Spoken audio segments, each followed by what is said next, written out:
Jagdish adalah seorang tentara angkatan darat yang akan menjalani masa liburnya bersama teman-teman satu batalionnya.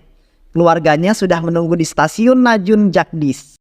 Para tentara tiba di stasiun dengan disambut oleh keluarga masing-masing. Keluarga Jagdish berteriak memanggil agar Jagdish mengetahui keberadaan mereka, lalu menghampirinya. Di dalam mobil, ayahnya meminta sopir untuk putar balik karena ayahnya sudah berjanji akan mengenalkan seorang gadis yang bernama Nisha untuk dijadikan seorang istri bagi Jagdish. Tentu Jagdish menolak karena dia dalam keadaan yang jauh dari kata oke. Dia ingin pulang dahulu untuk mandi dan berganti baju tentunya, supaya agak fresh gitu kan. Sampai di rumah Swita yang dimaksud, para bibi dari Nisha terkejut melihat penampilan Jagdish yang berantakan. Pertemuan pertama yang terkesan buruk, Nisha menilai penampilan Jagdish sangat berantakan, tidak memperhatikan kebersihan walaupun tampan, sedangkan Jagdish mulai menilai Nisha adalah gadis yang penurut, pemalu, dia kurang menyukai gadis yang seperti itu. Dia kemudian menginginkan gadis yang berkarakter kuat dan modis tentunya. Walaupun dalam acara tersebut mereka selalu tersenyum. Dalam perjalanan pulang, Jagdish meminta nomor telepon keluarga Nisha. Berbicara dengan paman Nisha, dia mengatakan jika mereka memiliki selera yang berbeda dan Jagdish berharap suatu saat nanti Nisha akan bertemu dengan orang yang lebih baik dari dirinya. Ya, dia menolak perjodohan dengan Nisha tentunya. Nisha marah pada pamannya dan juga merasa harga dirinya terhina dengan penolakan Jagdish. Namun, suatu hari Jagdish yang sedang pergi dengan temannya bernama Balaji, seorang kepala polisi, ke sebuah arena tinju. Jagdish dibuat tercengang dengan adanya Nisha di ring tinju. Ternyata Nisha tidak sesimpel yang dia kira. Jagdish mulai menyukai Nisha. Di lampu merah, Jagdish yang sedang mengendarai motor milik Balaji melihat Nisha di dalam bajai. Melakukan hal yang membuat Nisha kesal. Melalui spion, Jagdish mencium bayangan Nisha yang ada di spion. Nisha anggap itu adalah sebuah pelecehan. Akhirnya turun dari bajai dan menabraknya di tengah jalan. Jagdish berkelit dia bisa melakukan apapun dengan kaca spion motornya. Bahkan dia menghancurkan spion yang satunya. Balaji shock melihat motornya dirusak. Nisha terus saja memarahi Jagdish tanpa henti lalu mengatakan akan membunuhnya hingga temannya melerai dan mengajak Nisha naik ke bajai. Karena lampu merah akan berakhir. Di dalam bis terjadi peristiwa pencopetan. Jagdish mengatakan jika mereka adalah polisi dan akan membantu menyelesaikan kasus ini. Mereka membagi tugas untuk memeriksa penumpang. Bis diberhentikan, Balaji bertugas di pintu depan sedangkan Jagdish di pintu belakang.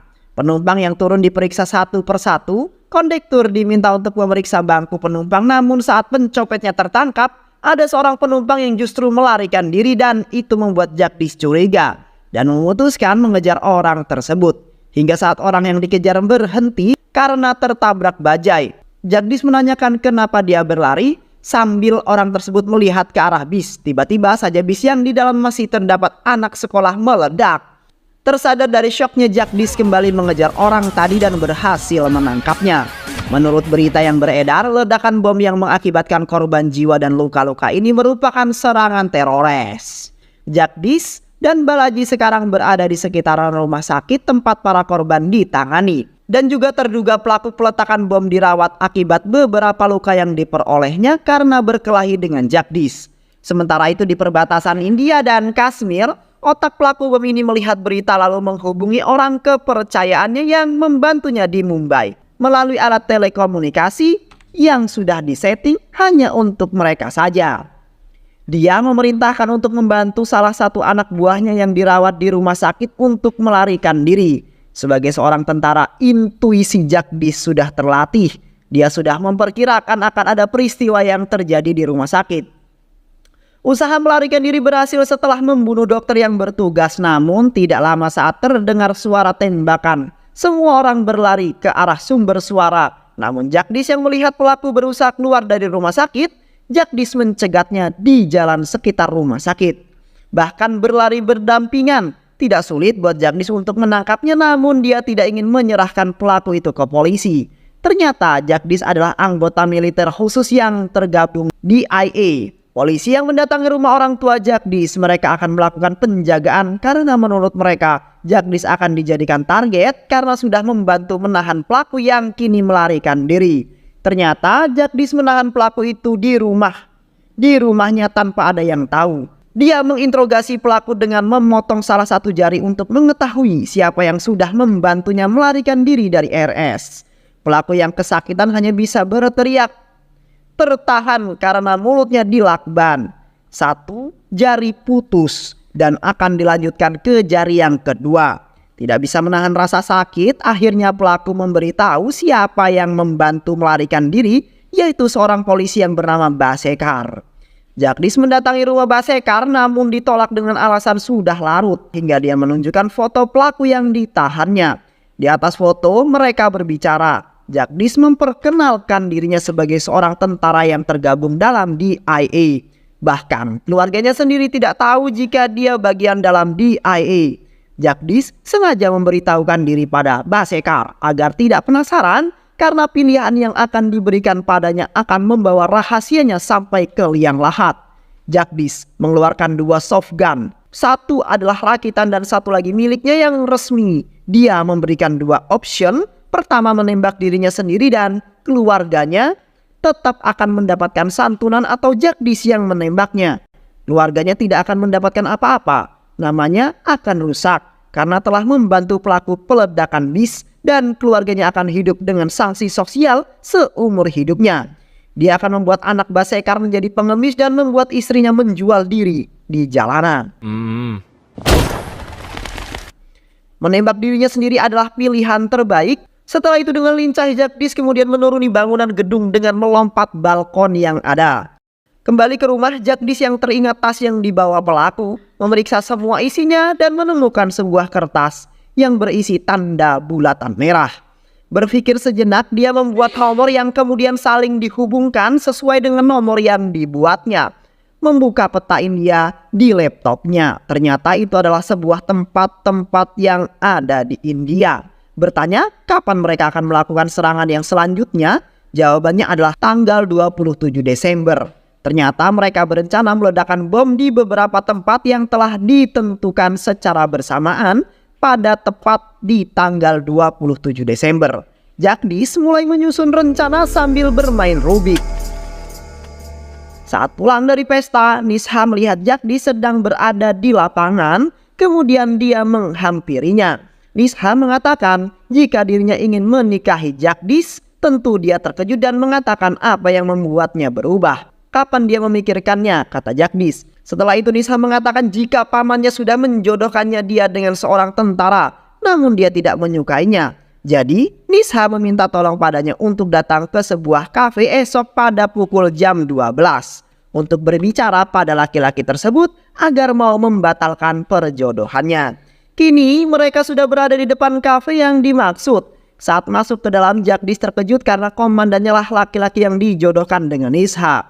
Dia tidak dapat berbuat apa-apa selain memberi hormat dan terdiam sambil mendengarkan komandannya berbicara mengenai Sweta yang akan dijodohkan dengan dirinya. Hai, కూర్చోండి. జగదీష్ నువ్వు వచ్చే? Yes sir. Balaji berada di kamar Jagdish dan mengatakan mengenai teroris yang melarikan diri ada di rumah sakit. Akhirnya dia memutuskan untuk jujur pada Balaji dengan membuka lemari. Terkejut dengan yang dilihatnya, polisi mencarinya kemana-mana namun dengan santainya Jagdish menyembunyikan tepat di kamarnya.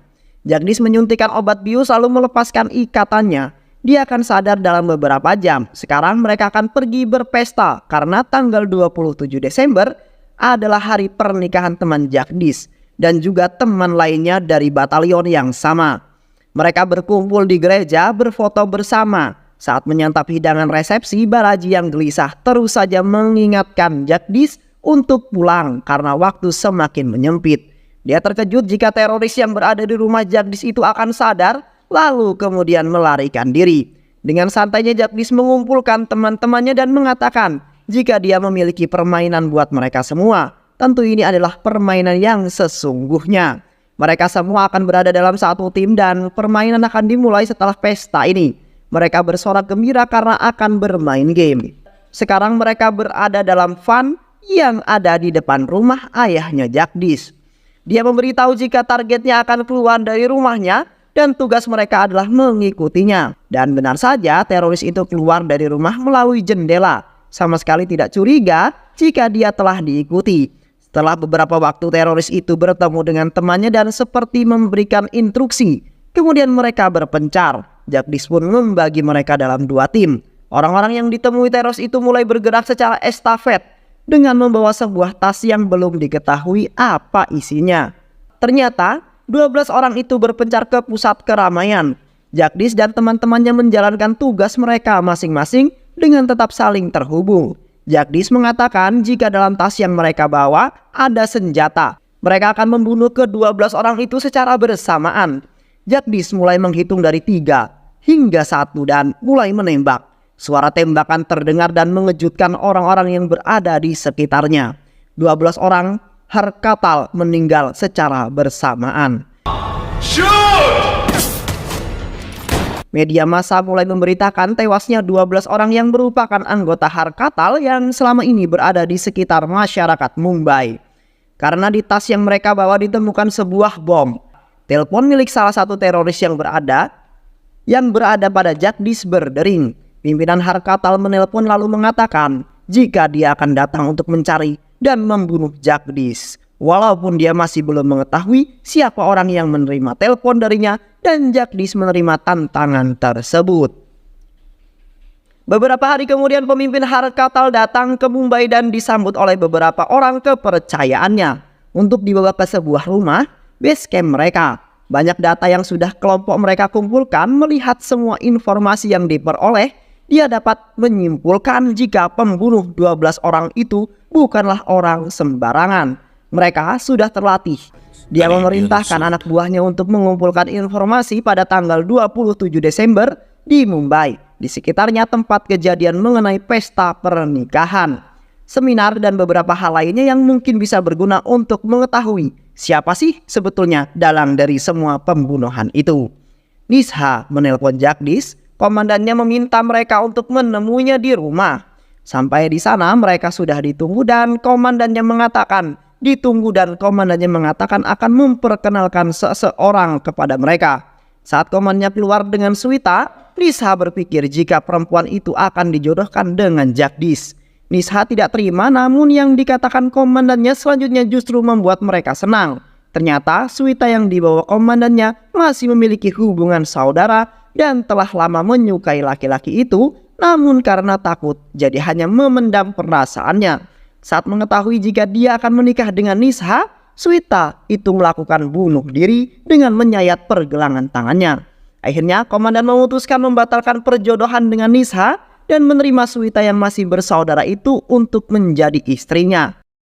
Pemimpin Harkatal akhirnya sampai di sebuah gereja yang digunakan untuk resepsi sebuah pernikahan. Mereka bertanya mengenai siapa nama pengantin yang melakukan pesta di gereja dan meminta alamatnya. Kemudian mereka mendatangi rumah ayah Jul, mengaku sebagai teman batalion Jul yang terlambat datang. Yang terlambat datang karena sedang menjalankan tugas. Berbincang dan ayah Jul menunjukkan foto pernikahan anaknya.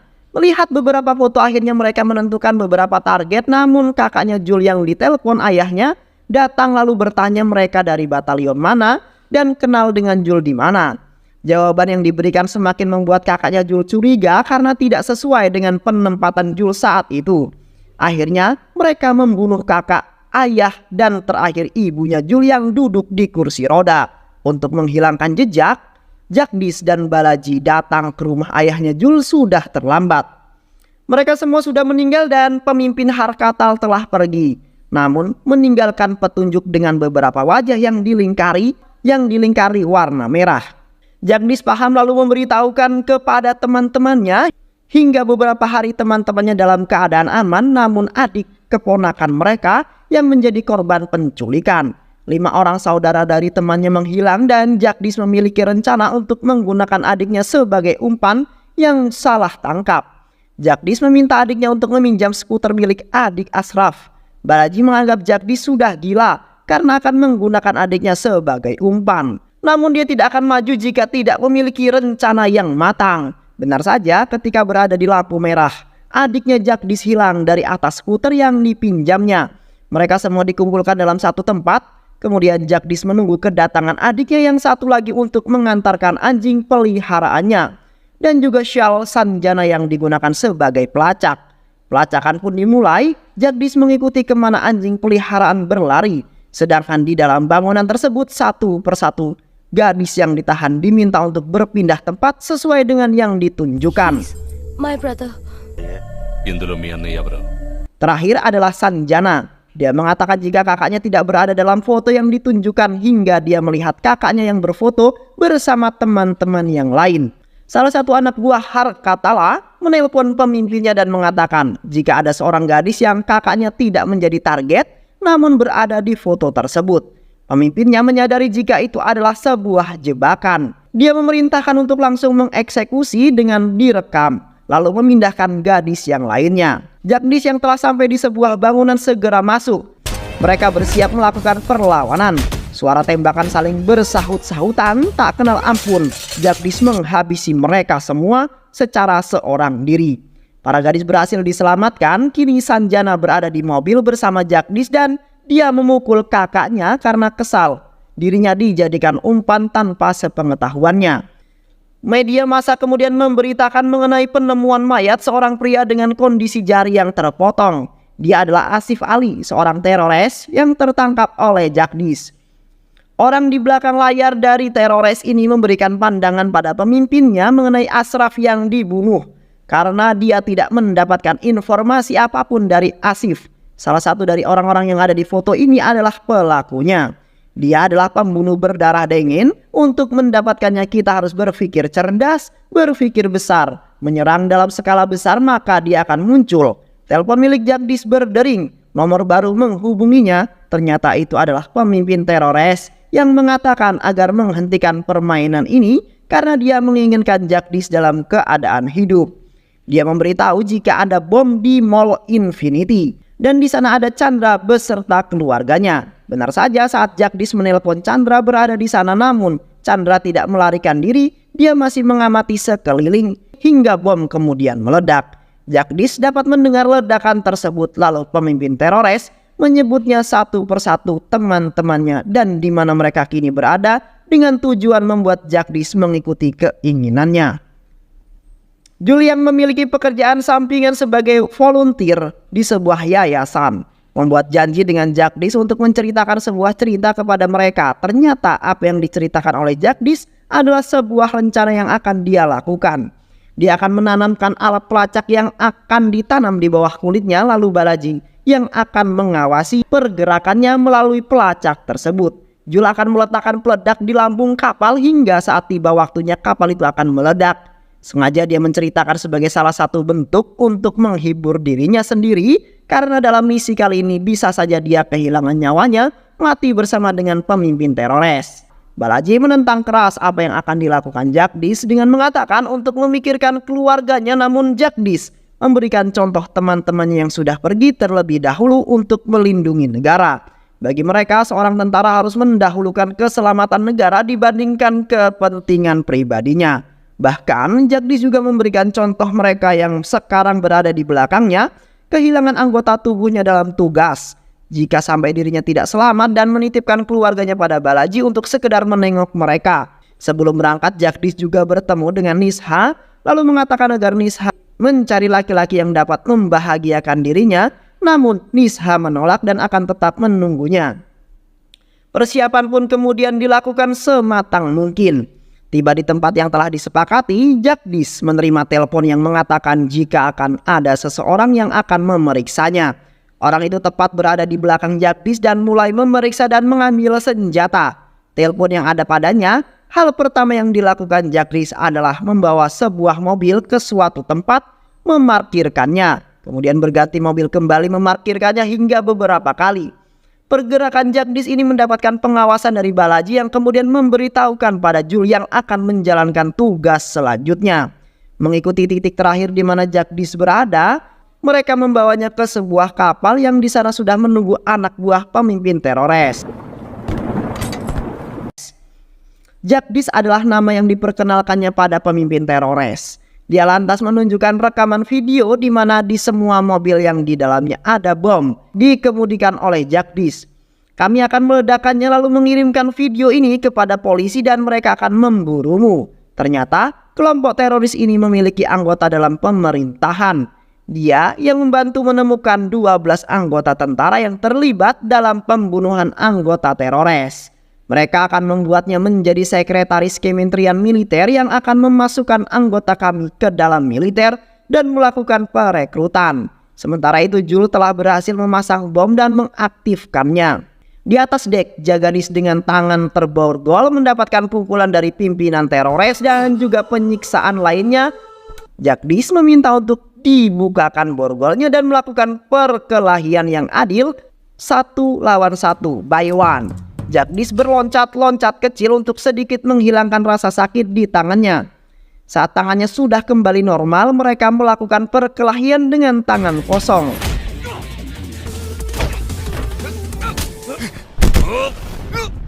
Saat pemimpin mereka kalah, salah satu anak buah teroris malah mengatakan untuk menembak mereka berdua.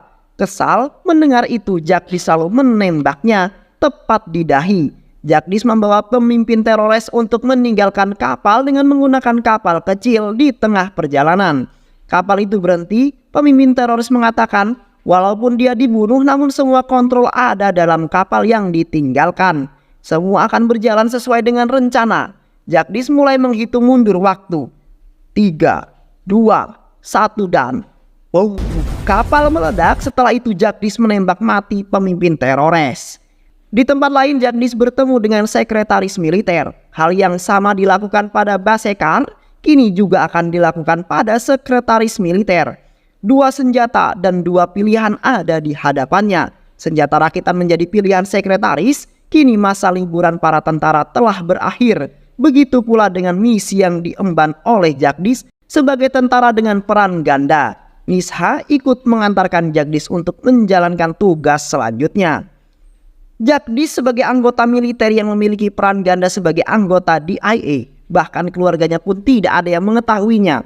Selama masa liburan yang diberikan, Jagdish tidak benar-benar libur karena dia menjalankan misi untuk menumpas akar teroris yang berada di Mumbai, yang melibatkan sekretaris militer dengan misi akan melakukan rekrutmen pada tentara untuk menjadi anggotanya.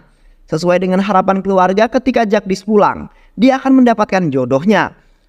Walaupun perjodohan itu sempat mengalami masalah karena perbedaan tipe, namun mereka akhirnya dapat bersatu dan film pun selesai. Banyak pelajaran hidup yang kita dapat dari film ini ya sahabat. Semoga teman-teman semua terhibur setelah menyimak alur cerita film ini. Terima kasih sudah menyimak video-video LK21 Revive. Semoga sahabat semua terhibur dan sampai bertemu lagi di video-video berikutnya. Sehat selalu. Wassalamualaikum warahmatullahi wabarakatuh.